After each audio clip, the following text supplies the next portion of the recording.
Hello, everyone. Today we will explore what happens when Alex proposes a temporary compromise. Tuna goes to the city for a few days, and Henry stays at the farm. And Henry's biological grandmother immediately warns, if the mother is not beside him, we will claim him. If you find this interesting, don't forget to subscribe to the channel so you won't miss upcoming videos. Alex's phone was still buzzing in his palm, but he didn't look at it. He looked at Tuna first, then at Henry, clinging to her shirt like it was the only safe thing left in the world. Henry's biological grandmother's family stood at the gate with that same hard confidence. They spoke as if the decision had already been signed. "Hand him over," the grandmother said, pointing straight at Henry. "A grandson can't live in a temporary shack. He comes home today." Tuna tightened her arms around Henry. Her belly pulled with the motion. She kept her voice low because Henry was already shaking. "He is not going anywhere." Alex's mother stepped forward from the other side, calm and dressed like the city followed her. Her words sounded gentle, but her posture didn't bend. "Tuna, you're pregnant. You need proper care. The city home is ready. Doctors, rest. You can't stay here." Batang moved half a step in front of Tuna without touching her, like a shield that didn't ask permission. "If you truly care," Batang said, "stop surrounding her like this." Henry lifted his face for a second, eyes wet and confused. Then he pressed it back into Tuna's neck and whimpered. The grandmother's family didn't soften. "That child is our blood," the grandmother said. "You can keep your new baby, but Henry belongs with us." Alex's jaw tightened. "Watch your words." The grandmother's eyes narrowed. "Then prove it. If you want peace, you give us Henry. You can't buy blood." Alex didn't raise his voice. "I'm not buying anything. I'm protecting him." Alex's mother turned to Alex, a controlled warning hidden in her calm. "Alex, don't let this turn into a scene. Your wife needs to go to the city. Now." Tuna heard the word now and felt her chest tighten. She looked at Alex. He was standing between two demands, both loud in different ways. His eyes stayed steady, but his shoulders were rigid. Henry started to cry harder. He didn't scream. It was worse than that.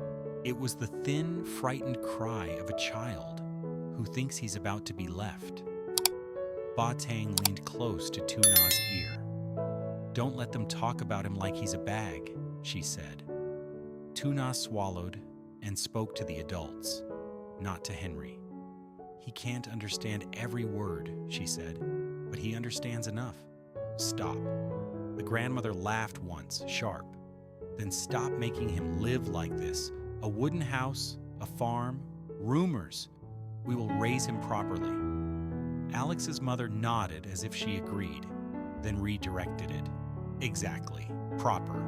That's why Tuna must come to the city. The baby in her belly needs proper conditions." Tuna flinched at how quickly her unborn child became a reason to move her. "I'm not a package," she said. Alex's mother's smile thinned. "No, you are family.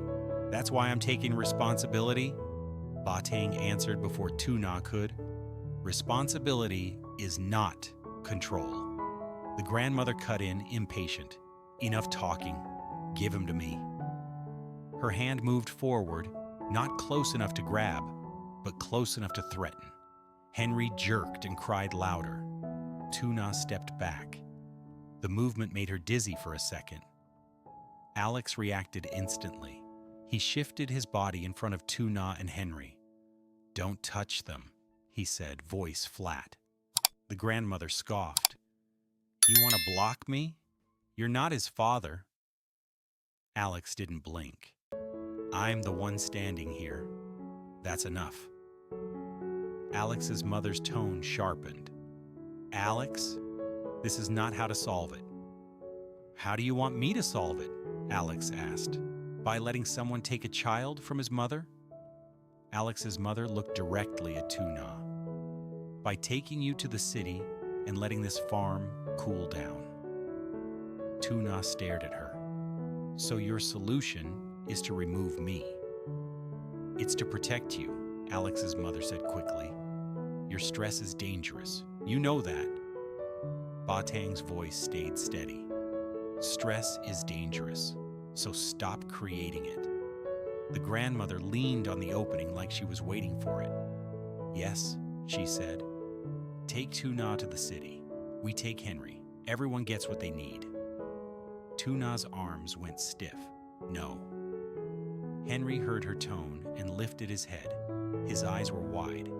He looked at Tuna, then at Alex, then at the pointing fingers. He didn't understand the words, but he understood the direction. He started shaking again. Tuna lowered her face near his. Mommy's here, she whispered. It sounded like a promise she was trying to keep alive. Alex's mother spoke softer, like she was offering a hand. Tuna, you can't carry everything. You can rest in the city. Henry will be fine here for a few days. He has Batang. Alex has workers. Batang stiffened. Don't decide for her. Henry's grandmother smiled without warmth. Fine, she said. Let the mother go. The child stays. Then we will take him while she's gone. Alex snapped his gaze to her. You won't? The grandmother shrugged. You can't guard the farm every hour. Alex's mother didn't argue with the threat. She looked at Tuna instead, as if the threat proved her point. See? She said quietly. This is why you need to be somewhere secure. Tuna's throat tightened. Secure for who? Henry's crying slowed, not because he calmed down, because he was watching. He was listening. His breath hitched with each word like he was trying to keep up. Batang crouched slightly so Henry could see her. Henry, she said gently, stay close to Mom. Henry nodded once, then grabbed Tuna's shirt again with both hands. Alex tried to push the pressure back with logic. No one takes Henry, he said to the grandmother. Not today, not tomorrow. The grandmother tilted her head. Then you refuse your own mother's plan too? You refuse the city care? Alex's mother lifted her chin. It's not a plan. It's necessary. Alex held his mother's gaze. I can arrange doctors to come here. I can bring Tuna to checkups and return the same day. His mother's eyes narrowed. And when the pregnancy becomes more difficult, when she needs rest and monitoring, you'll drive back and forth while you run a company? Alex didn't answer fast enough. The pause was small, but everyone felt it. The grandmother's family seized it. You see? The grandmother said, he can't do it. This place is temporary. Even he knows it. Henry heard temporary. He made a small sound, like a sob that didn't fully come out. He looked around the yard, then at the wooden house, like he was checking if it would still be there later. Tuna's stomach tightened. She forced herself to speak clearly. Stop saying that word, she said. He's listening. The grandmother waved it off. Let him listen. He should know the truth. Batang's voice turned cold. The truth is you abandoned him once. Now you want him because it suits you. The grandmother's face hardened. We made mistakes. He's still ours. Tuna's hands trembled. She didn't want to argue about the past. She couldn't afford it. She only cared about now. Henry stays with me, she said again, louder this time.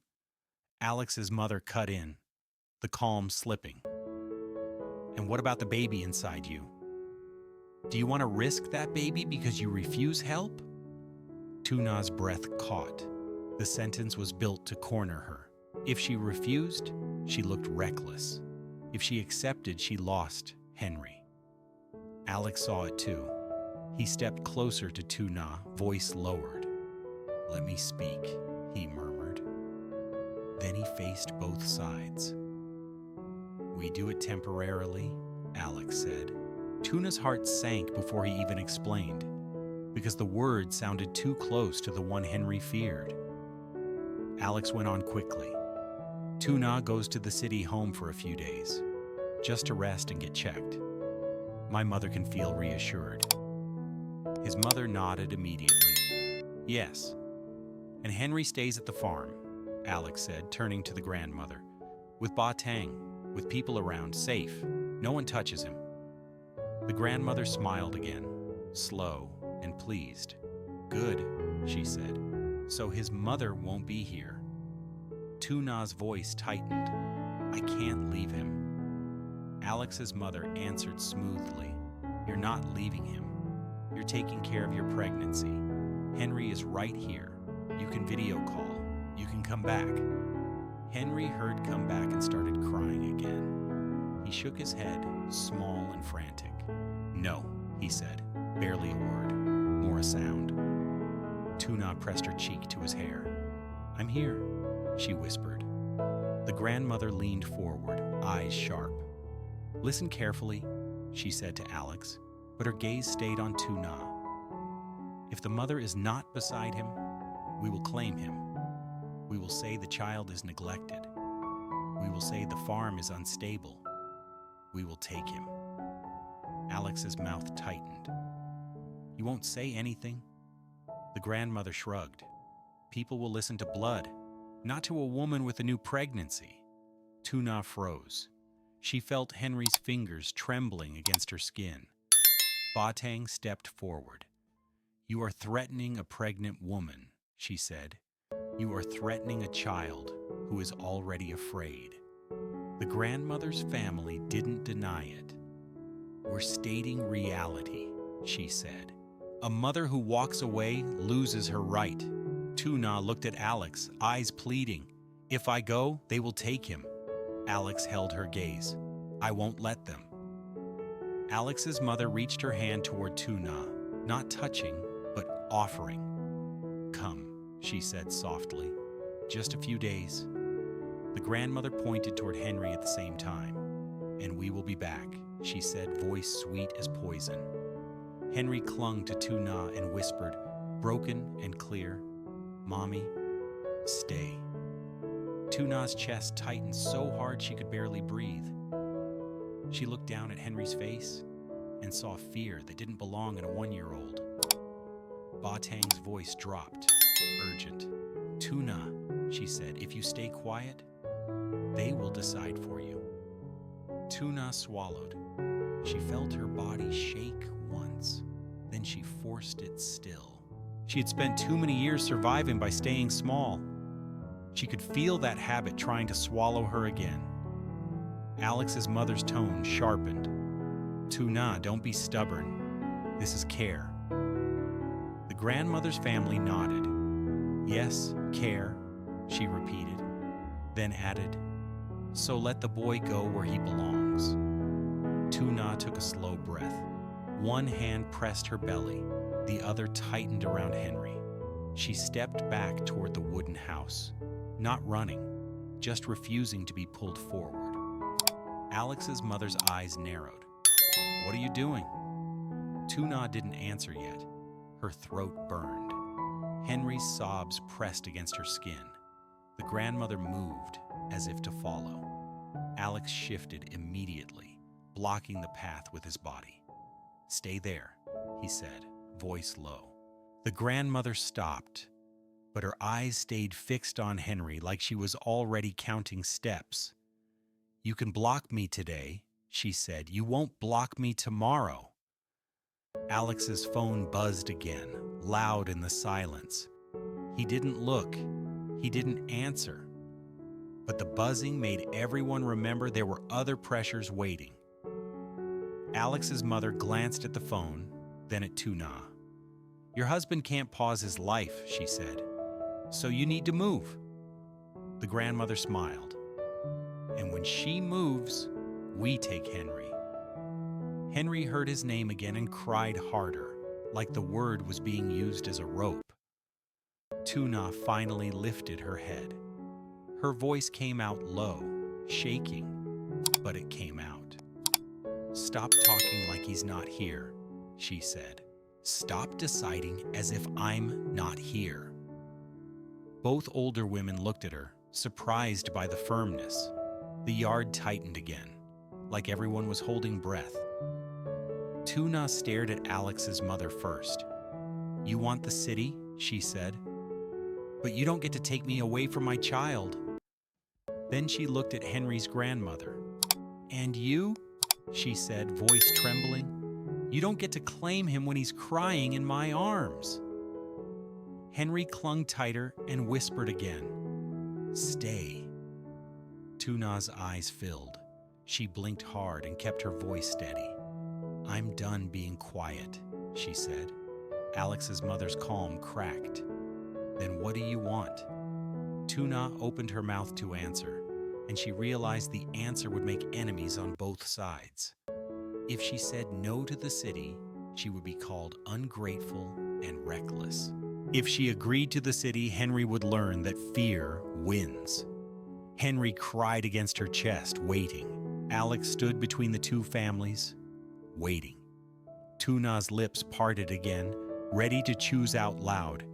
And in that moment, she understood something that made her hands go cold. If she hesitated, someone else would take Henry's future and call it for his own good. Tuna faces two competing demands at Alex's farm. Henry's biological grandmother insists Henry must be taken home immediately because a child cannot live a temporary life, while Alex's mother pressures Tuna to move to the city for proper pregnancy care. Both sides frame their insistence as for the child, but the conflict leaves Tuna exhausted and cornered. Henry becomes visibly fearful and clings to Tuna, reacting to the adult's threats and plans. Alex tries to defuse the situation with a temporary compromise. Tuna goes to the city for a few days while Henry stays at the farm, only for the grandmother's family to warn they will claim Henry if his mother is not beside him.